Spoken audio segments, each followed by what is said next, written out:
So good afternoon everyone. Welcome to our panel discussion. How are you all doing? Doing fine. Great. All right.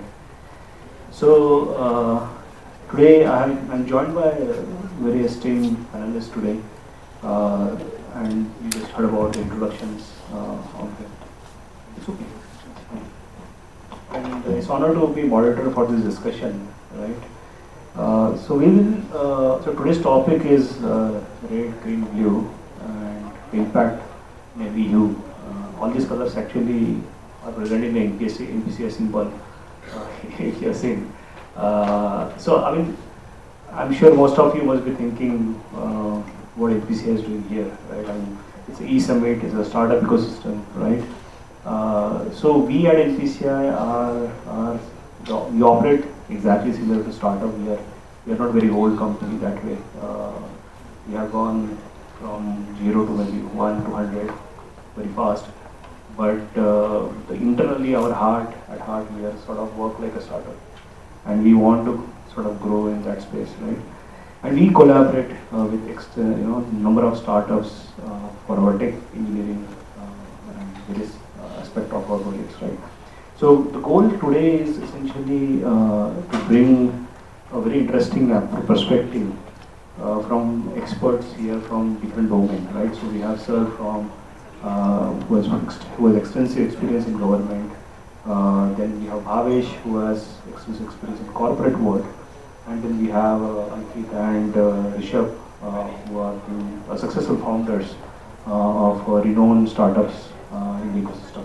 Right? So we will try to dive into multifaceted impacts of entrepreneurship and cover some of the unique perspective that shape our collective understanding about innovation, leadership in the innovation in the current dynamic situation that we are in, right? And especially you are looking at the plethora of new technologies are coming in, starting with Gen AI and blockchain. So we will sort of try to cover these different perspectives from different domains and experience. At NPCI, innovation is a core pillar of organization. You can see if I'm not sure if you are following how the UPI is sort of growing over the last few years. Today we do approximately around 12 billion transactions, right, per month, and that's if you look at compared to other countries, if you look at top 5 countries, and even if you multiply it by 4, we still do a better job, and we have a larger digital payment system in India, right? So this doesn't happen without doing a core tech engineering and technology work, and also building a platform that is highly scalable at the same time resilient, right? And this is where we work with startups, we work with institutions like IIT Hyderabad and various other institutions and companies, right? And we keep churning out new innovation every year. I'm sure you might have heard about Hello UPI recently, Tap and Pay. There is a credit on UPI. So these are very, very innovative product that is coming in fintech domain, and we continue to sort of innovate. So I'll kick off the discussion, and we'll hear from our experts panel here. So I'll probably have a common question, but maybe let's do a quick icebreaker, right? So what is your maybe the favorite book that you recently read, or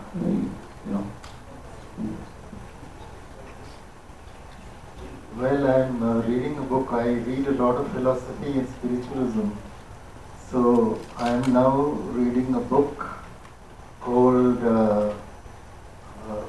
Heaven. Exactly forgot the title, but it's something like, this is the story of a neuroscientist who had meningitis of the brain, and that too meningitis of a kind which is normally 1 in a million would escape. He was in a complete coma for about 1 week, and during that period he went through certain experiences that shaped his life. I hope that by the end of this meeting, I will remember the name of the book. I think it's something like Born to Heaven, or The Way to Heaven, or something. That's what I'm reading right now.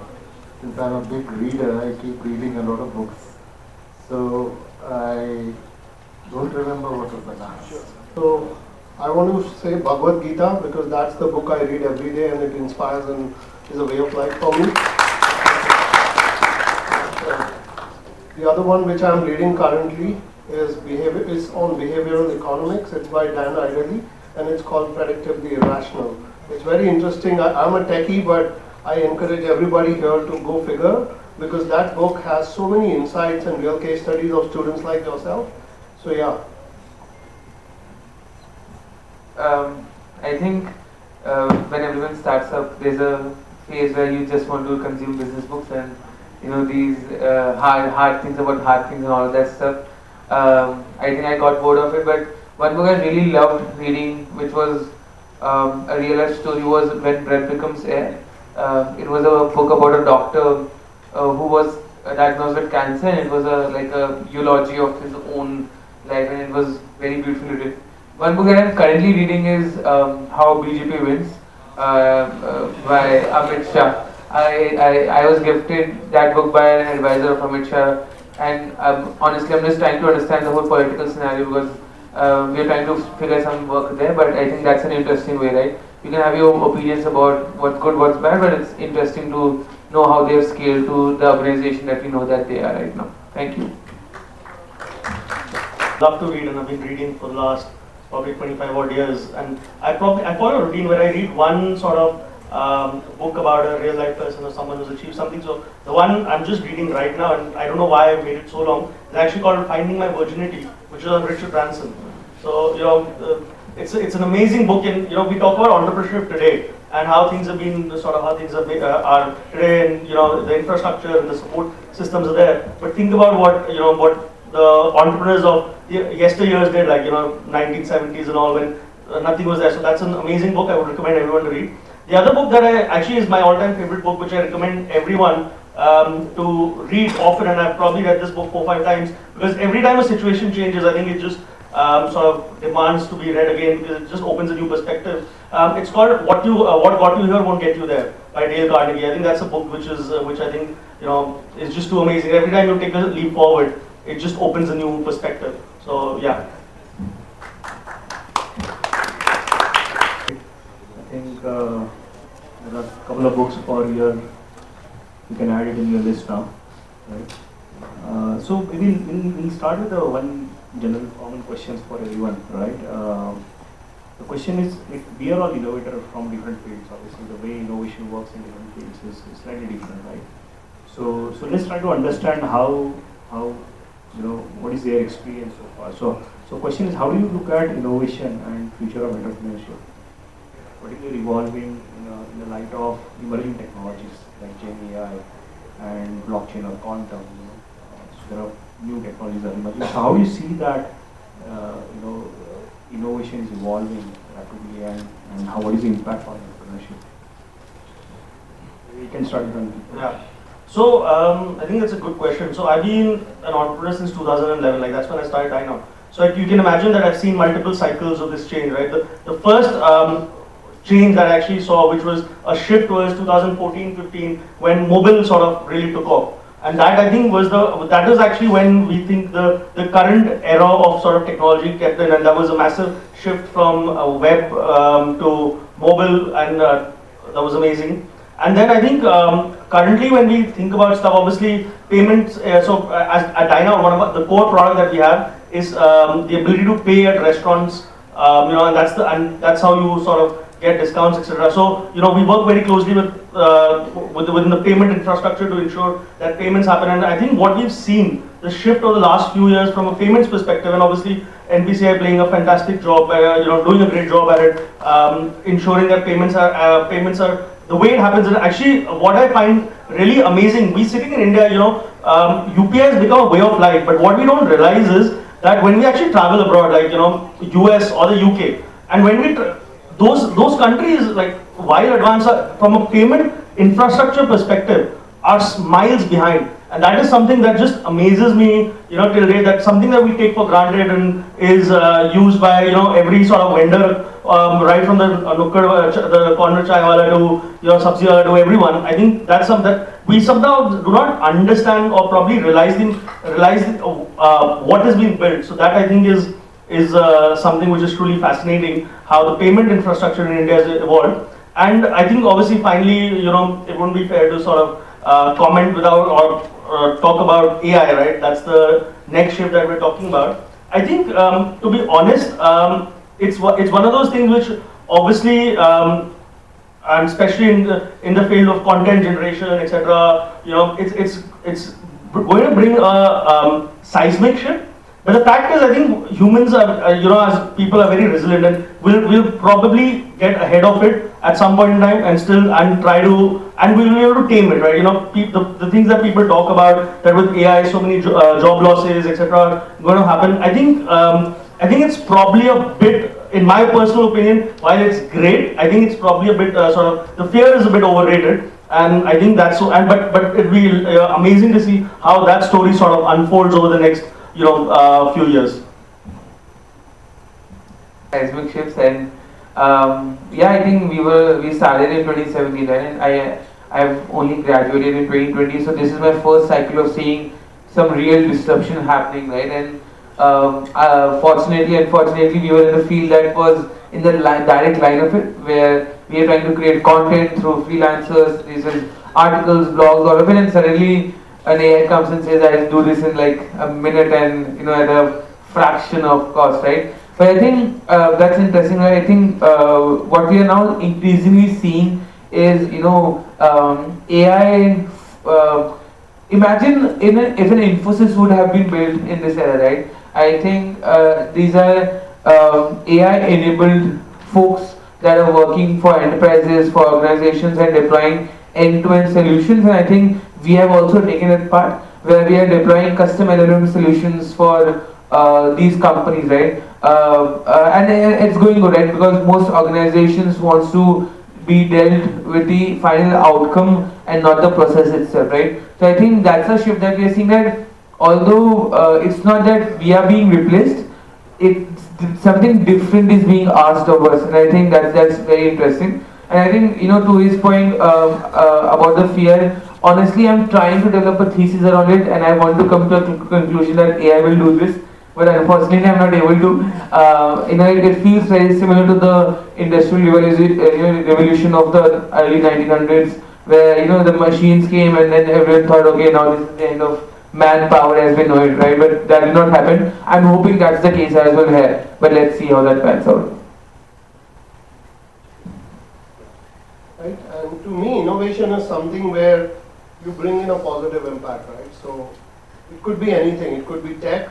So we see only tech examples, but like you mentioned, the industrial revolution, or what we call as the Japanese process improvements. What was the outcome? If you focus on the outcome, it's a positive change. It's a better lifestyle or better something, right? So innovation to me is that. And it happens so that tech has been at the helm of innovation for the last at least 50 to 60 decades. I'll take an example which my SBI managing director used to talk about, is about job losses or that apprehensions. He said when the computer first was introduced in the bank, there were 30 jobs that became redundant, but there were 35 new jobs that were created, right? And AI again, so I agree with you that while AI will disrupt and it will hit some of the mundane jobs, there is an opportunity. This is like a nice example which I read somewhere, that when refrigerators were invented, that was an innovation, right? Do you know who made the most money? It's not the guy who invented the refrigerator. It's companies like Coca-Cola and Budweiser who made that money. Why? Because they leverage that innovation at its best. So if you have an idea which leverages this technology, I think you'll be good. It will take away the mundane jobs of, I was talking to somebody today, he said he's in CS at IIT, he's writing code in C++. What I did 20 years back, he's still doing the same, right? So how has it improved, or how has innovation changed your life? It hasn't. So maybe AI will, right? Because now you talk about low code, no code. You talk about auto code generation. So maybe if you are as smart as Ankit and have a brilliant idea, you don't have to write code like probably he did or Christine did, right? Your idea can fly. So that's my take on innovation and Gen AI. And yeah, I mean, we have seen trends in the last 5 to 6 years. They were hyped, they came down. But I think, in my personal view, AI is here to stay. We are seeing innovations. You'll see a AI pin launching probably this year in April, May. And you should, I encourage you to check out the video, right, of its applicability. How this ex-Apple guy has changed the way, maybe how we will communicate and interact within, amongst us. So, thank you. Something that's totally different. They are all talking about individual cases. The government deals with vast masses of people. It deals with the poor, it deals with the rich, it deals with corporates, it deals a wide variety with various different companies. Now, to me, in my entire career of about 41 years inside government, and which continued after that also for another 50 years, I mean at least 50 years of service. I think the biggest innovation I have seen in my service is the reform of 1991 by Narasimha Rao, Dr. Manmohan Singh. It is that which changed the course of this economy, the course, the way in which this country is going. I mean, it was a very revolutionary kind of change, because before that, I can honestly tell you, I was working in Kerala and then later on in the center. The thought was always leftist, more left oriented. Now suddenly one day, the announcements are made in both the Rajya Sabha and Lok Sabha of a sweeping change. We saw organizations like the Directorate General of Trade and Development. It used to actually sit on industry, tell them where to go. You have to go to Kerala because they are industrially weak. They have no choice. And when they say we want to start an industry of so much capacity, they say this much capacity will not fly. You have to lower your capacity. So this kind of stance, this kind of mindset was totally changed in 1971. And this was done by a minority group. There have been innovations in the past also, like when Nehru decided on starting space and atomic energy. There was a huge amount of resistance to it, because they said India cannot afford it, we don't have enough to eat. We were talking about space, but look where we are today. So I think it's the change in perspective that is the essence of innovation in government. And coming to that, actually, the work done by Nandan Nilekani, I was also very much a part of it, because I used to help him by holding meetings of committees of secretaries to set up the organization, which is now the basis of even NPCI, because you are also using Aadhaar to a great extent. So that institution which was started, it actually asked me first. I said I don't have time, because cabinet secretary, a lot of other things. So this kind of innovation in government, which I think is still very slow, lot more needs to be done. Some big changes have taken place, but we need to make more changes, of which I hope I will be able to tell you something as we go along. Thank you. I just want to make a quick follow-up comment based on my experience. You can correct me.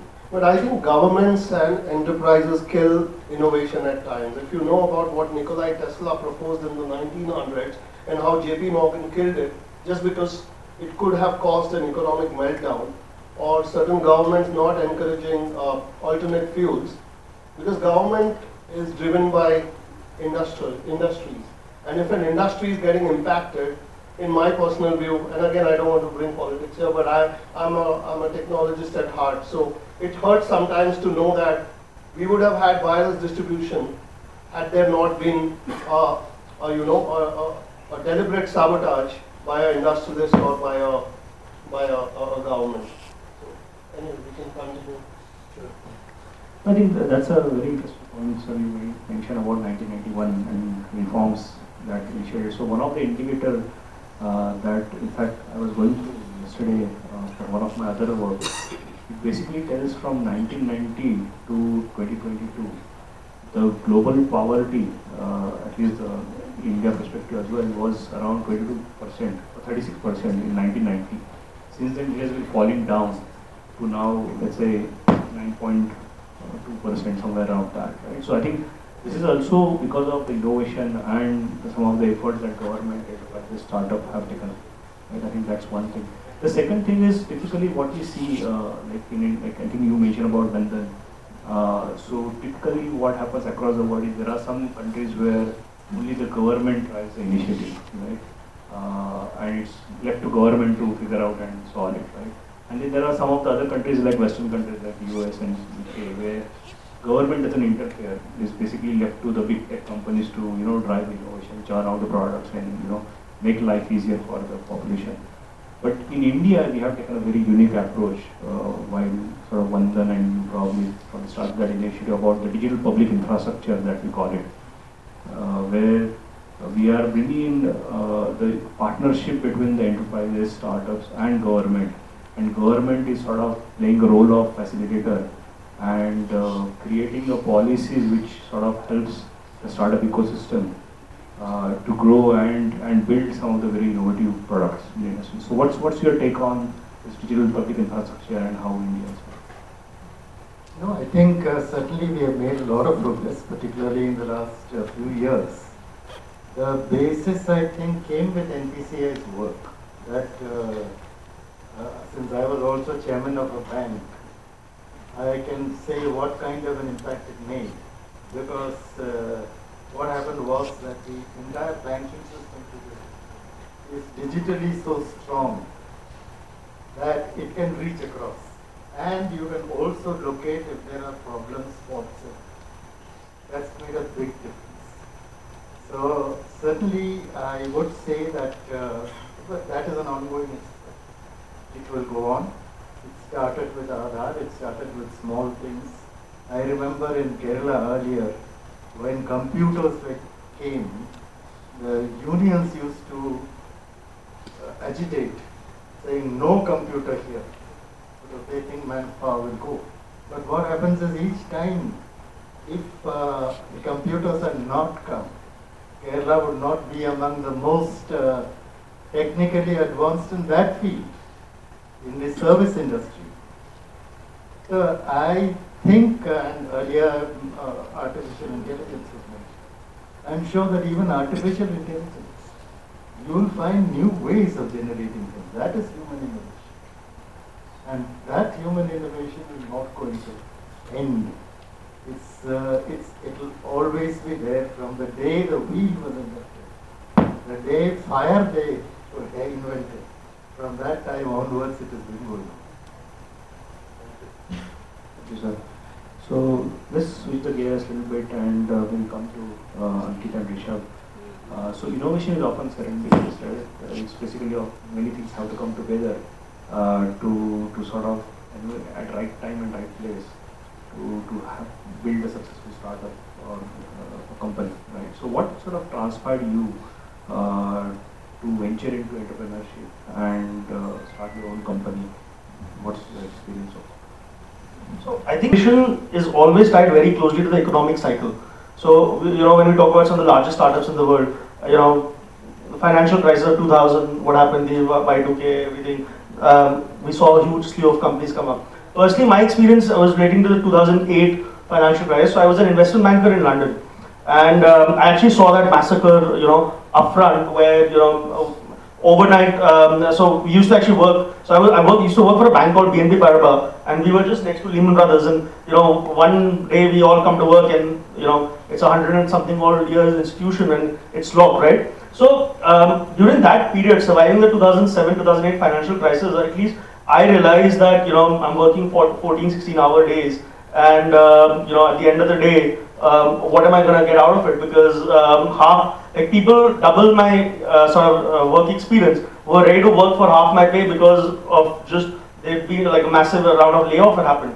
And that is actually what sparked for me the idea of actually moving back to India and starting Dine Out. And when we looked at obviously the macros at that point in time, the Indian economy was opening up, more and more people were experiencing and experimenting with food, dining out, and basically Dine Out was started from a personal need whenever I used to come back to India for holidays, I always ended up going to the same 4 or 5 restaurants because we couldn't discover, there was no way to discover new restaurants, and it was always a personal circle of influence. So I thought, let me try and change that, and that's how actually Dine Out was started.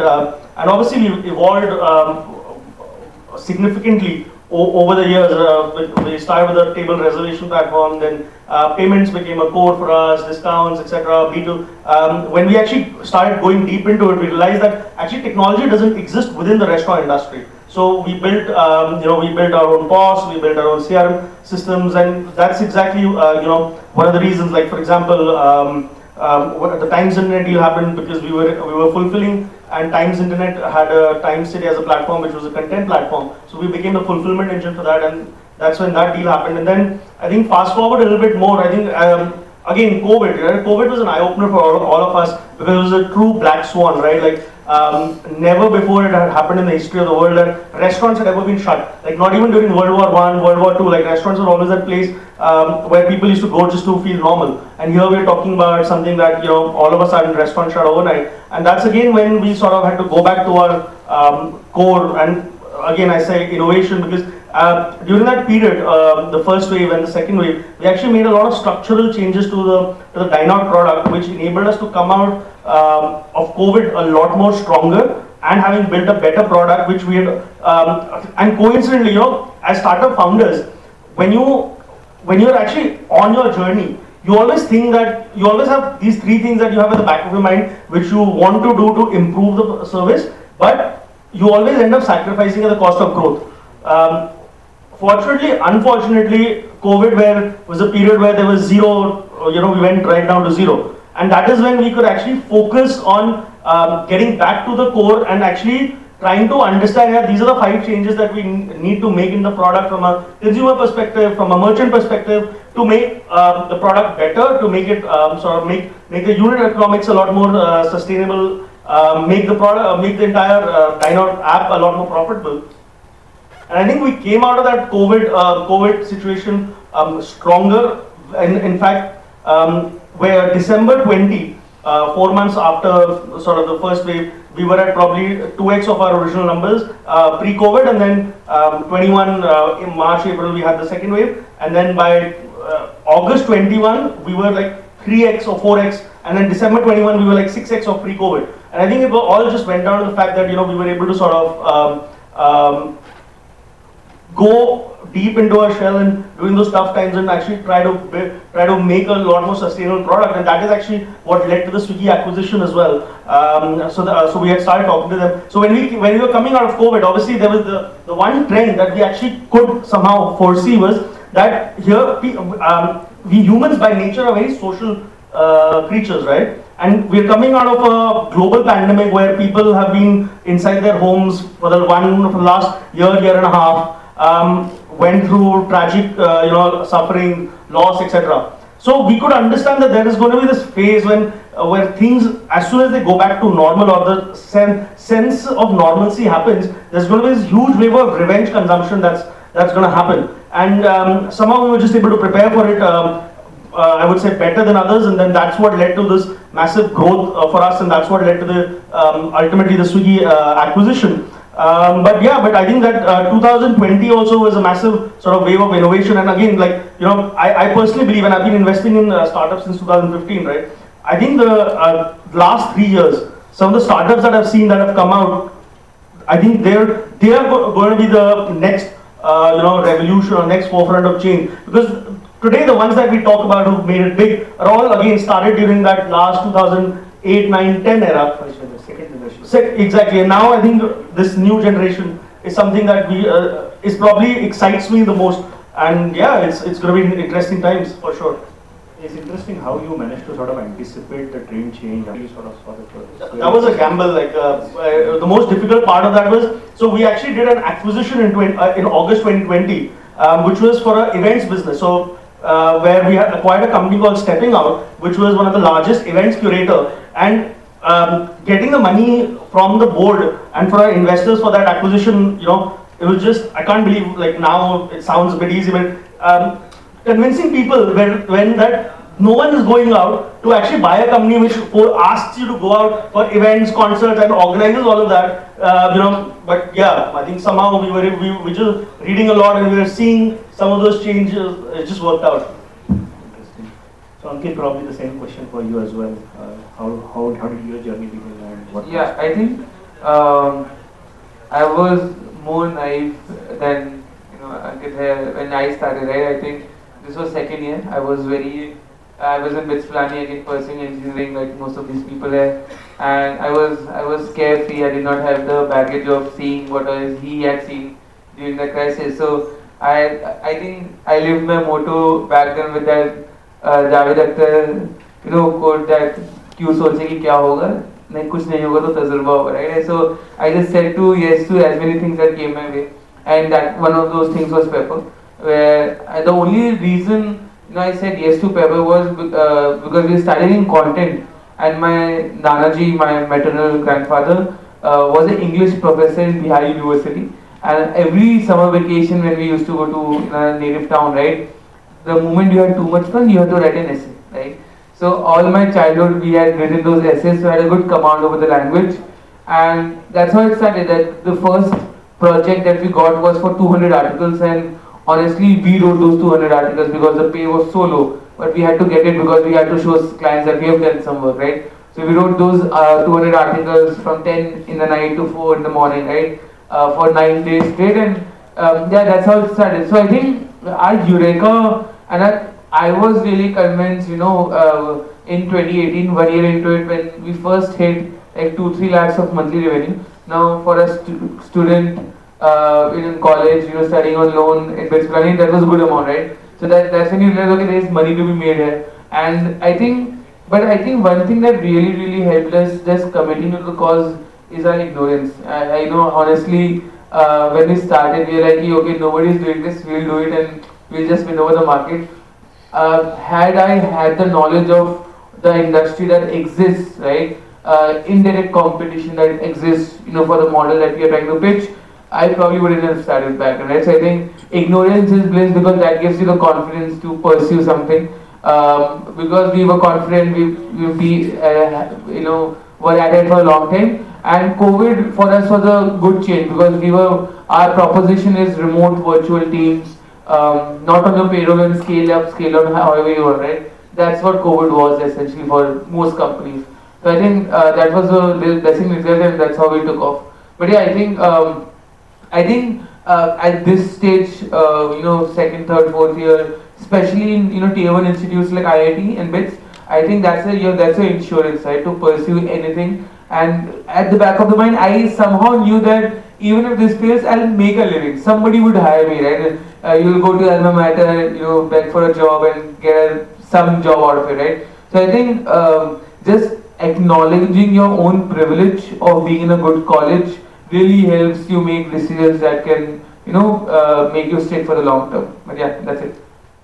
It's interesting how dots connects in life in early days of your education, and you end up building content platform. So this is very interesting.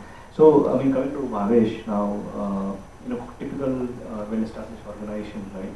There is always this friction between the incumbent teams, which are have a well-established product line and they have built their own technology platforms and everything.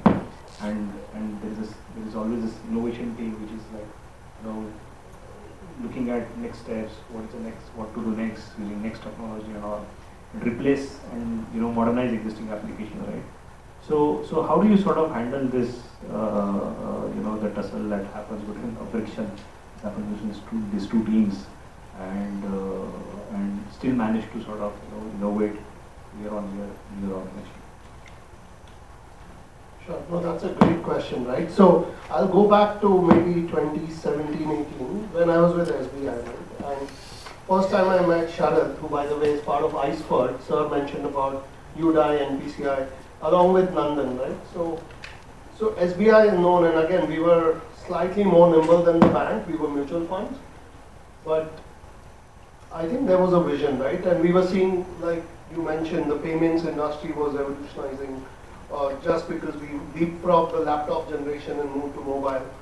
So there was, again, a leadership drive on innovation and how we should partner with companies like ICEFERT or a fintech startup, right? I mean, so companies who are large, who are not as nimble, are taking cognizance of this.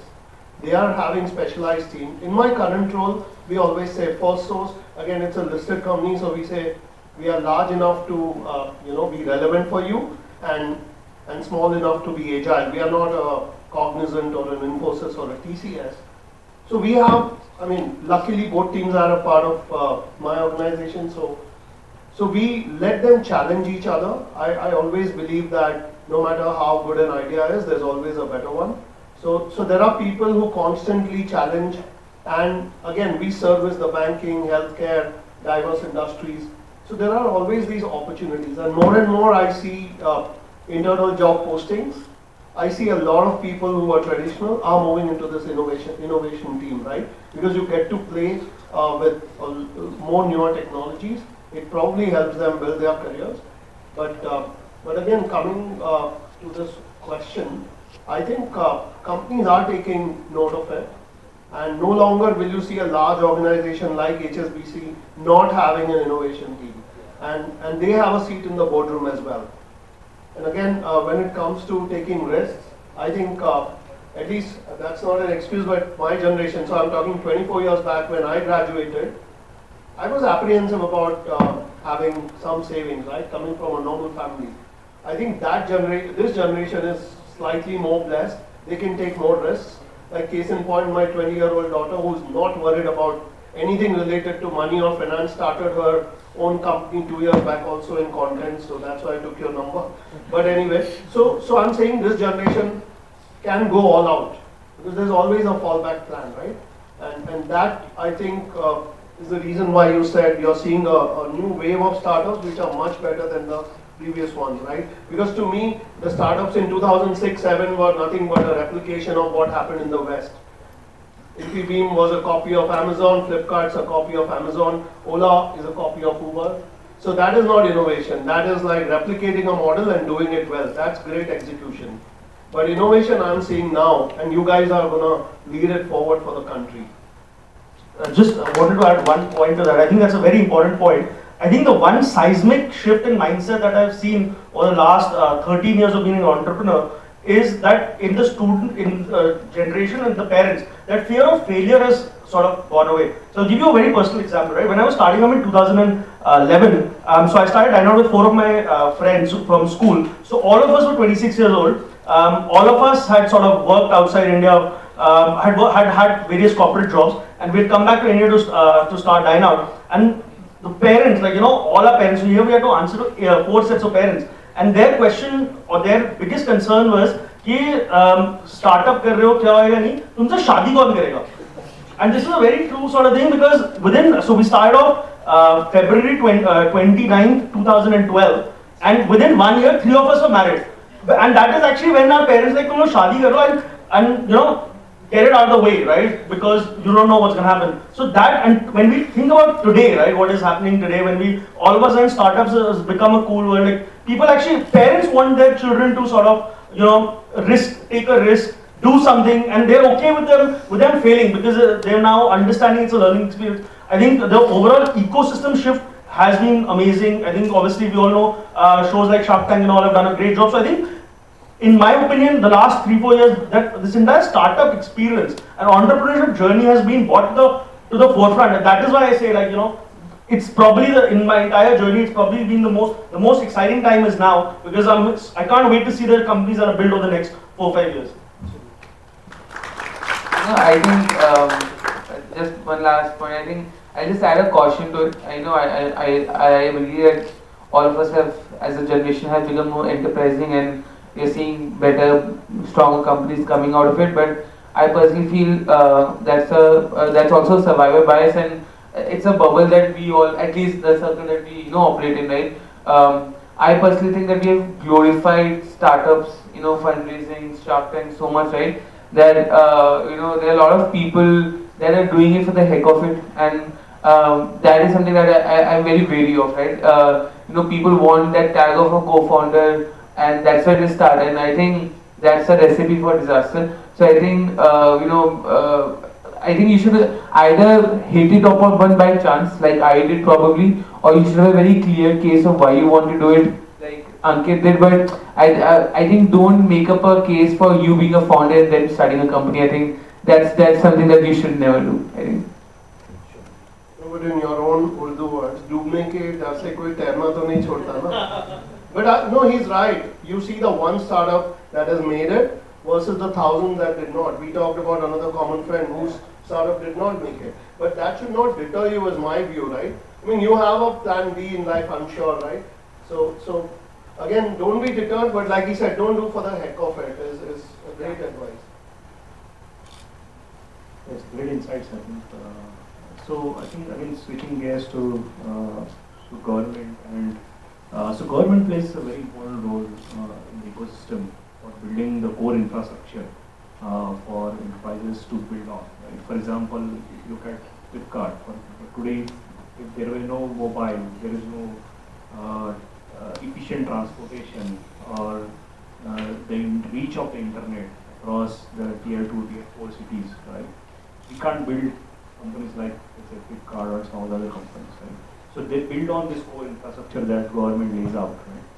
So while you were working with Prime Minister and his core team, so how do you sort of envision some of these things of how you sort of build policies and frameworks around it, which sort of going to impact the scale and national population? So how did you sort of go about it? What was your approach? I think basically from the government's point of view, whichever is the government, it talks a great deal to industry. It tries to find out what they require. Now, to take an example, when I was a deputy chief of mission in the Embassy of India, Brussels, anyone who came from India to Belgium would buy a mobile because it was very cheap there. It was about 3,000 Belgian francs, which is about 3,000 rupees. Now, the thought was always there, why are we not able to build it? Now, when I came back, and I happened to come into the revenue department, which deals with income tax, customs and so on, one problem that was stated was that we have an import duty on parts. About 4% was import duty. Now, if that is removed, mobile industry will suddenly expand. And that is exactly what happened. And secondly, you see the telecom revolution that has taken place. What was the price at which 1 unit, 1 minute of talking cost in the beginning? It was about 17, 18 rupees. What has it come down to now? What is the reason for that change? The reason for that change is allowing competition. And the same thing you can see in the airline sector, where the Air India and Indian Airlines had a monopoly. That monopoly was broken. There is so much of competition. The prices came down. Of course, again, another monopolistic setup is building up now, but I'm sure that we will find ways out of it. Now, startups are fine. I think the startup culture, giving people the opportunity to really think and do things on their own is fine. But again, it depends on your mindset. What do you want out of life? After all, you want happiness out of life, isn't it? And what will make you happy? It could be in various different sectors. Some of you may want to go as journalists. Some of you may want to teach. I mean, these are all things which are inside you. Please search inside yourself to find an answer. You know, some of you may want to go to public policy or to civil society. And let's not make any one sector, startup, as the sole goal of any organization or any individual. You have your liberty, your freedom to think and do things. Like the gentleman sitting there, he has made a huge success out of it. Swiggy and so on. That's a huge success story. On the other hand, you have Byju's, which also was a huge success. I mean, we used to think it's fantastic the way it has grown. But then we suddenly discovered that even he also, like you, thought that COVID is an opportunity where you can do things. But something didn't work out. So these mistakes can be made. There is uncertainty in life, certainly. And risk-taking is part of that. Now, what is your appetite for risk is the main thing. So I would like to leave all of you with a kind of feeling that you just start and then things will fall in place. It won't happen. As was mentioned, for every startup that succeeds, there are many who will not succeed. So it's the way your mind works, how much you value certainty in life. So far as government is concerned, we would certainly promote industry, not necessarily startups. We would promote industry. Why did Nirmala Sitaraman in October 2019 decide to slash the corporate taxes from 35% to 25%? And with that, what is the amount of saving that the corporate sector has got? And how is that saving being reinvested into the country or reinvested outside the country, whatever? So there are, the government's policy is not, startup is one element of government policy, but government policy is much wider in scope. And it takes into account all the sectors. And we would, of course, we welcome ideas, we would like to do things, but it is not so simple. It's basically inside yourself that you have to search how much of an appetite you have for risk. Are you willing to go for that risk? Some people have made huge. Infosys is a living example. 4 people sitting in a room and starting an empire of that kind. I think when the Tata started with a power plant on the road from just beyond Lonavala actually, that was the starting point. And then it grew. But it need not necessarily grow. So that thought is also to be there every time. I think I have a question for that. I think does any money it gets the same question, how do you start up, how to raise funds and all of that, right? But I'm from Bihar, like roots, and nobody cares about me raising money till I'm in IAS, right? That's still a debatable conversation that even dekhe to dekho, right? But I think question for sir would be like, when somebody is thinking of, say, joining the government, right? And I very staunchly believe, because of my personal experience, that although the impact that startups can create, the kind of multimodal impact that governments can create is way ahead, right? So if somebody wants to join the government, right, what should they look for? You know, how to go about it, or what are the motivations that they should have where government will be the right thing? I did. Beautiful. Sure, I can answer that question. Basically, as I thought, if you search inside yourself and you feel that you need to do something on a much larger scale, which affects a great deal of people, and you are willing to sacrifice money. That's important. I can tell you, my friend Chandrasekharan, who is chairman of Tata Sons, he earned something like over 100 crore a year, 150 crore or something a year. When I retired after 41 years of service, the government gave me 1 crore 65 lakhs. So that's the difference that you will find. And I found I was on the board of a number of Tata companies, and everywhere the chief executive was earning much more than what I ever earned at the top of my service when I was cabinet secretary. So this is what you have to give up. And on the other hand, the government gives you a huge variety. You are not stuck to any one sector. I have been in agriculture, I have been in industry, I have been in fisheries, I have been in finance. I have been a great deal in multinational trade, multilateral trade. I have worked here, I have worked abroad. So the variety of work that I have done and the impact I could make in solving problems, that I think has given me a great deal of satisfaction. Like I used to take, plane loads of secretaries to the weaker states. That was places like Chhattisgarh, then Jharkhand, northeastern states, Assam, Jammu and Kashmir. I used to take them there. We would sit down and try to resolve problems at that place. The secretaries would first sit with their counterparts while I would be meeting the security forces, the army.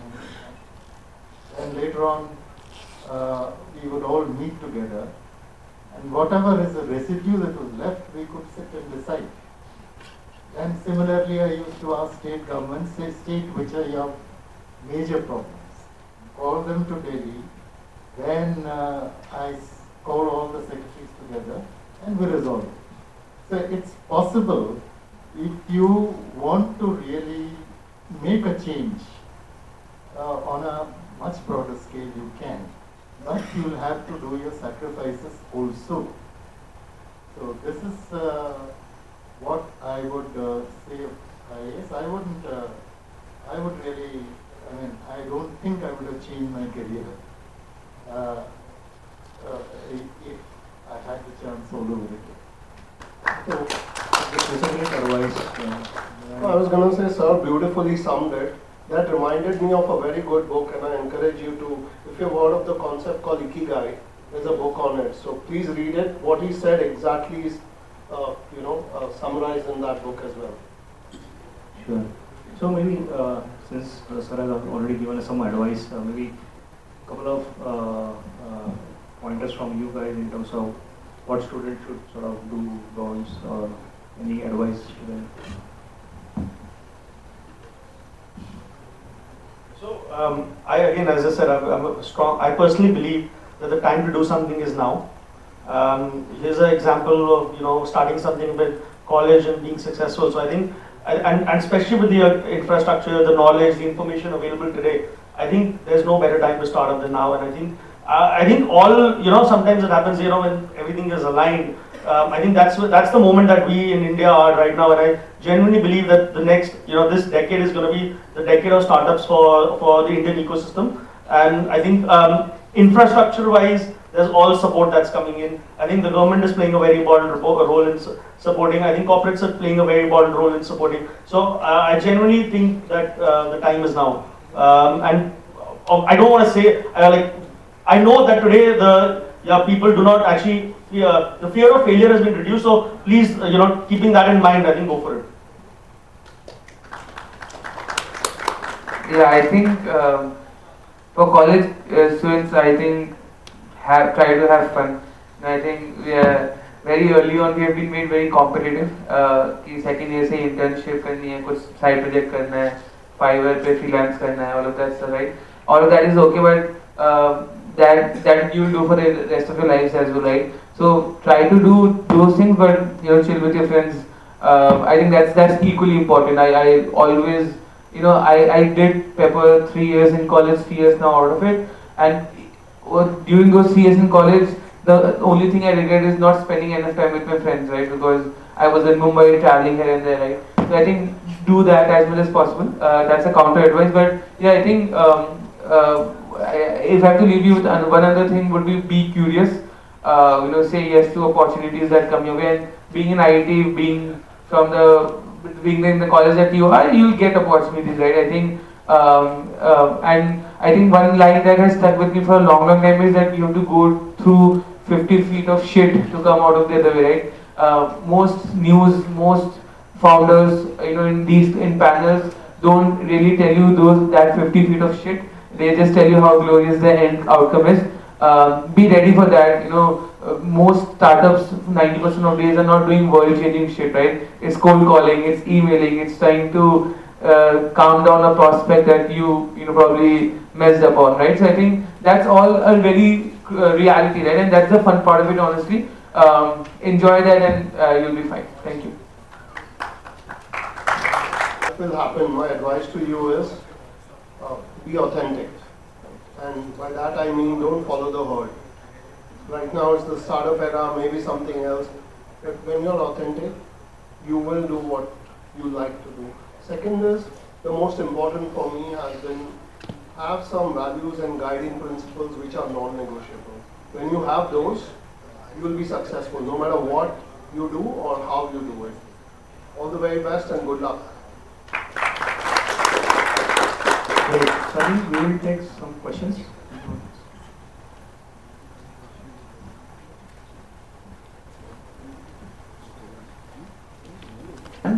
This was a really nice discussion, and my question might come off a little. You can say your name and then ask the question. My name is Dikshit, BTech student. My question might come off a little weird, but can you give me a unique insight, about if I come to you are like we have people from 3 different fields, and if you come to my field with this objective, you will be disappointed. Of course, there is generic stuff that if you expect money and come to startup, you will not get it. All of that is available on the internet, but something unique that you realized along your journey, that if you come to my field with this objective, you will be disappointed.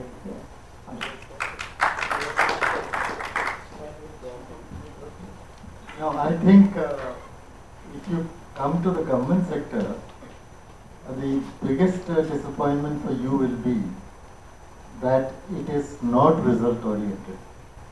The unfortunate fact is that we are still carrying on with the British colonial system, where the focus is on process rather than results. Now this is something which has to change. It has happened in UK, it has happened in New Zealand, in Australia. It is being taken up in a number of different countries. Because government, unlike the corporate sector, is not dealing in one thing. It is dealing in multiple things: health, education, agriculture, industry, the whole works. So there is no real focus at the top level in respect of a result orientation. The New Zealanders in particular have made a huge advance. The Prime Minister Modi, he went to Malaysia. They also have a system called Pemandu, and he was all praised for the system. He told Niti Aayog to sign an agreement with them, and they signed it, but there hasn't been the kind of progress that I would like. So at some stage there can be a sense of frustration.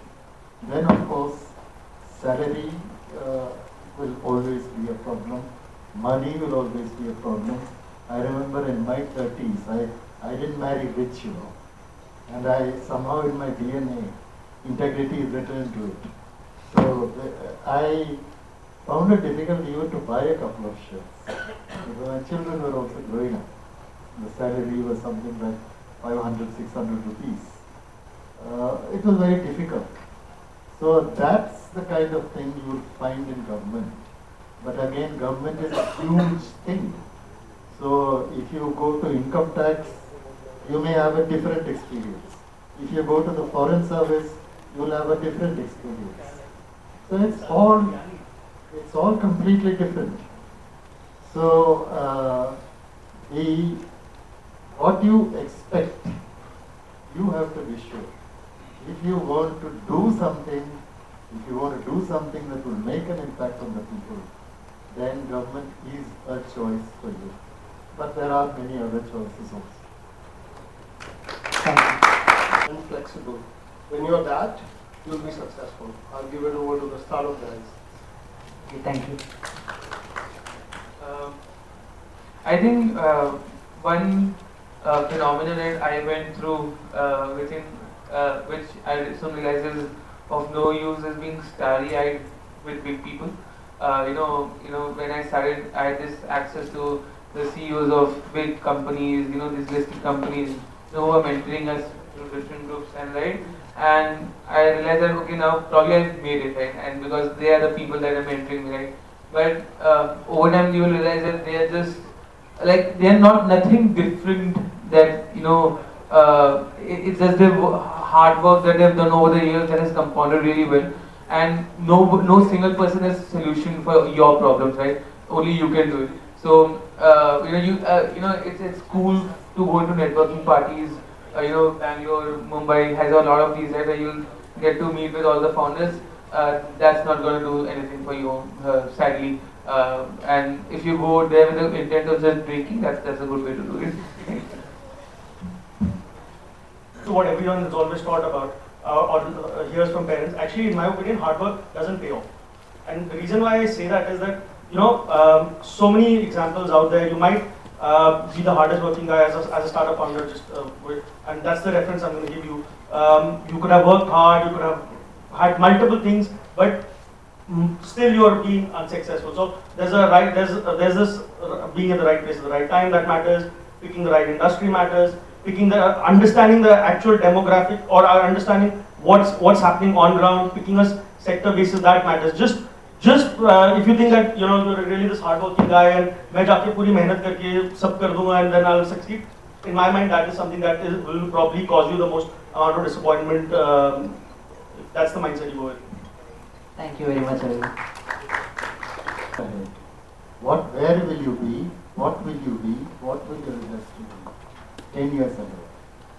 Develop the capacity for teamwork and don't try to pull each other down. These are essential, whichever sector you are. Because if you work against it, against certain cardinal values, as he mentioned, it's not going to, it's going to lead to some damage. Good evening everyone, I am Major Rohit Kataria. I am a defense sponsored EdTech student here. So my question is about, as you have talked already about the AI and the big layoffs happening, and last year as we see can be seen as a year of layoffs with close to 200,000 layoffs happening, and also in the big tech giants. So I just want to know the mindset of the all these business giants and the top hierarchy. That is it a hard choice of saving the firm or company, or a convenient choice of profit which these businesses are opting to? Yeah, I'll take this one if you're okay. So corporates are capitalists, hard fact, right? What matters to any corporate is profitability. So be ready for that reality. You will give your life, your whatever, Hindi mein hote jawani de di, but doesn't matter to them, right? To them, you're a number. If you're generating 5x, then you're hired. That's the hard reality. So with no fault of people, also there were layoffs, like you rightly mentioned. I've been following that. But at the crux of every corporate is their own top line. The CEO is looking at those numbers. So what I told him, the person before, be adaptable. Be adaptable to reskill. Learn to fail fast. So think of it like you're a single person startup of your own while you're working at an enterprise. Because nowadays, we appreciate people with entrepreneurial mindset. I keenly hire people who have failed as a startup entrepreneurs, right? Because I know that bahar se seekh ke aaya hai.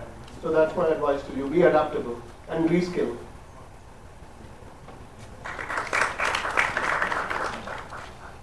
Okay, and giving keen insights on all three backgrounds. So, concluding our panel discussion, this slide symbolizes the depicting of our panel discussion. It depicts three career paths, but each is one of its kind, and each one has its own different impact. So, there is a short video where you can see all three colors are different, but they make white when they are united. So this was the message we wanted to give. So thank you everyone. Now our overall head, Mr. Srijan, will give you the mementos.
I came only to this particular meeting.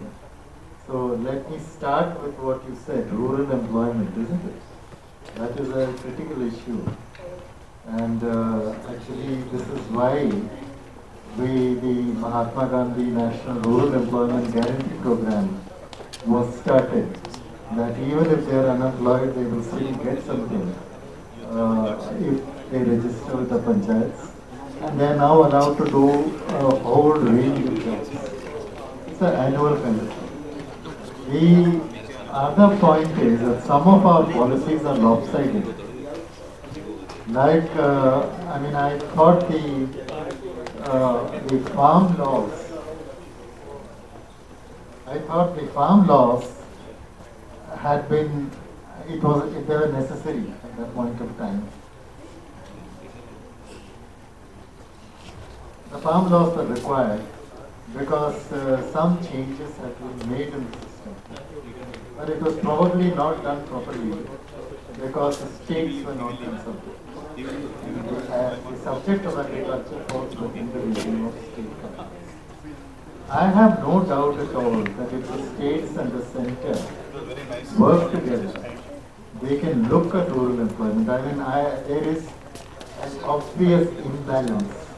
What has happened today is that Punjab and Haryana, for example, they keep producing paddy and wheat. They could have been grown profitably. That they are not being grown primarily because the market, like in the case of GST, the states and the center sat together and came out with a formula. It's working. With all its faults, it is working.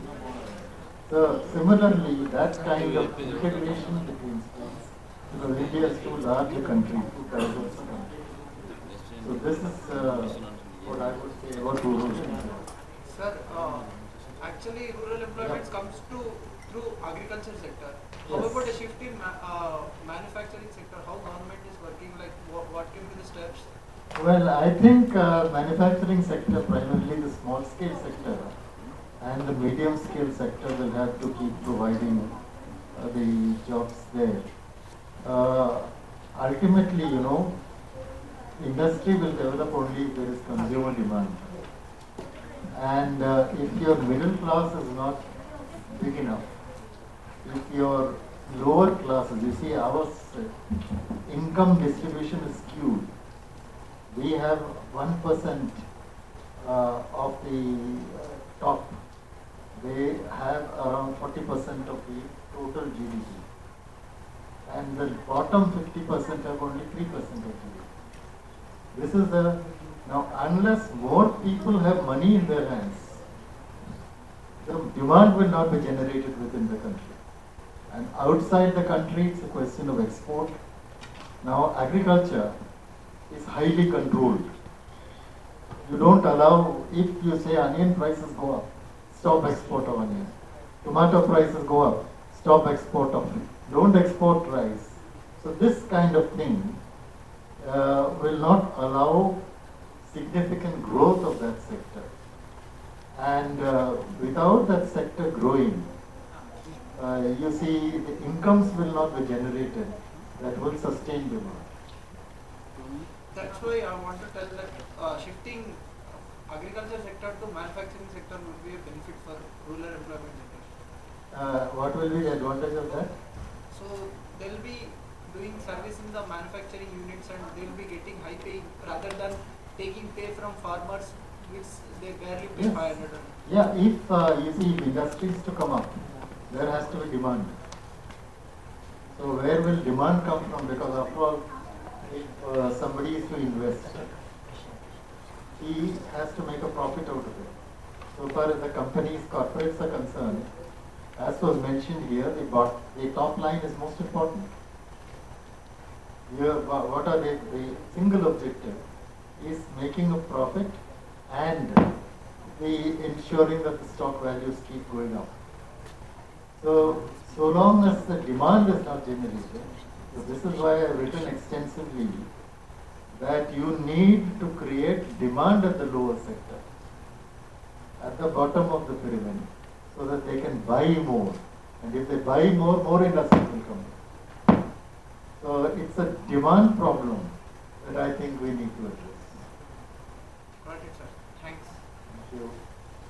Thank you. First generation entrepreneur into the artificial intelligence technology space. So I have seen it is difficult to take a plunge, and more than taking the plunge, to sustain the momentum and the spirit and the motivation. So you have any tips or advice, especially in the first 2 years of any startup? So I mean, every individual journey is different. But as a general tips in terms of sustaining the tempo and innovation for first 2 years. I think for most founders, I don't know about how they manage so much varied. I think for us, it's a very sinusoidal wave, right? There are weeks when we believe that we'll change the world, and then there are weeks that we believe that we're making fool of everyone, right? So I think I don't think there's anything that I'll say that can change that for you, honestly, right? Because I have seen enough motivational talk. I've been in the room with best of the best, and honestly, when I go to sleep at night, it's just me with my own thoughts and own self-talk, right?